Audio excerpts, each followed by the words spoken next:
Hey everyone, and welcome to another edition of The Explainer. I am absolutely thrilled you're here with me today because we are tackling a topic that is, well, universally understood, deeply human, and, let's be honest, often incredibly messy. Yep, we're talking about breakups. But specifically, we are going to dissect a highly concise, 5-step psychological framework from our source material on how to actually navigate the aftermath of a separation.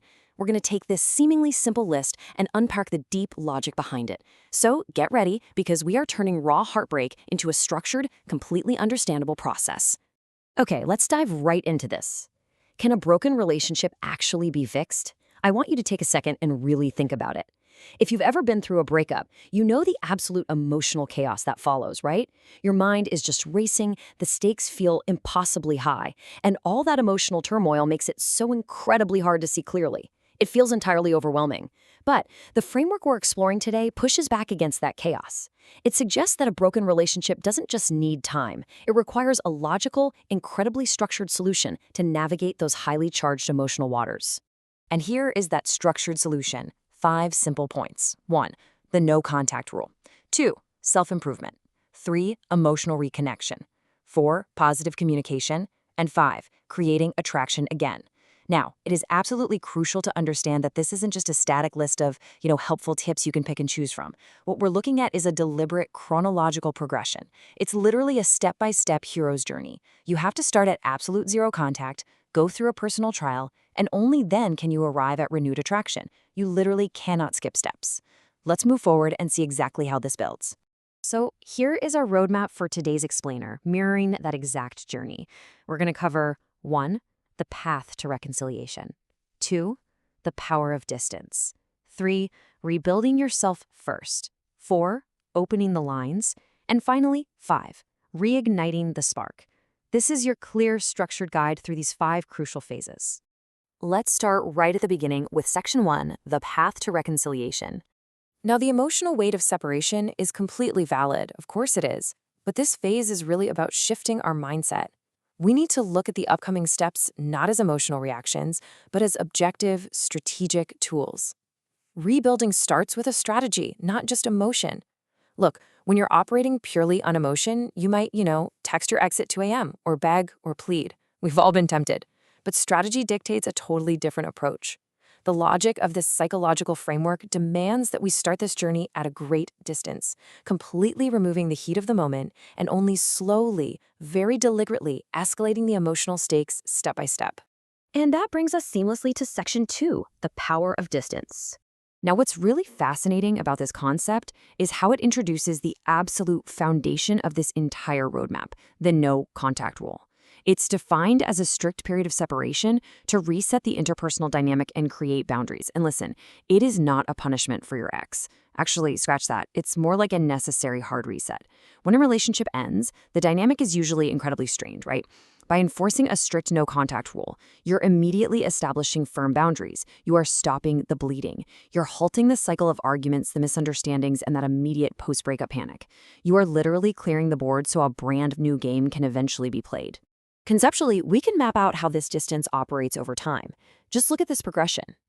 Day 1 is the breakup itself, maximum emotional impact.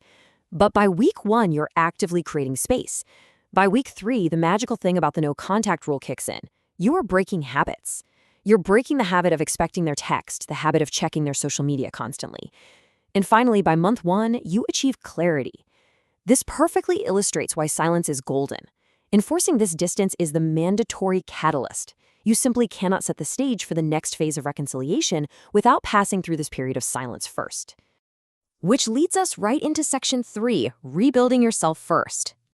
This step tackles self-improvement, and it's absolutely vital to note that this has to happen simultaneously during the no-contact phase. Think about the stark contrast between the past self and the improved self. On one side, we have the past self, the version of you that was in the relationship as it ended, maybe a bit stagnant, maybe carrying some baggage. On the other side, we have the improved self, the version of you that is actively growing. Self-improvement is listed right after no contact for a very specific reason. You cannot achieve any meaningful reconnection without undergoing this personal trial first. If you just wait out the clock on the no contact period without actually changing, you're just offering your ex the exact same past self that the relationship already failed with. You have to cross the bridge to the improved self. I want you to think about your own mindset for a moment here. When you focus super intensely on another person, you often end up neglecting yourself. The absolute genius of this step is that it shifts the focus entirely inward. True attraction stems from personal growth. You aren't just getting a new haircut or hitting the gym or reading new books just to impress the ex. You are doing it to actually genuinely grow. True self-improvement stops you from obsessing over the past relationship and redirects all that frantic post-breakup energy into building a better, much stronger version of yourself. Once you've established that distance and put the work into yourself, we enter section 4, opening the lines. This phase beautifully merges positive communication with emotional reconnection. So the crucial point here is how perfectly these two steps interlock. You really can't have one without the other. You have to use the vehicle of positive communication to reach the ultimate destination of emotional reconnection. Positive communication is the tool. It's those light, friendly, unburdened messages. It's showing, not telling, that you've undergone that self-improvement we just talked about.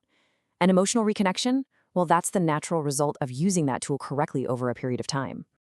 To synthesize this from the source material, emotional reconnection happens when the focus shifts to a positive, shared present. Opening the lines of communication relies entirely on keeping things positive. Now, I know it is so tempting to drag up the past, to seek closure for old arguments, to litigate who was right and who was wrong, but this framework explicitly demands positive communication. You are leaving the past behind and building a totally new dynamic based on a positive, shared present. Because honestly, that is the only environment where emotional reconnection can survive. And finally, we arrive at section 5, reigniting the spark.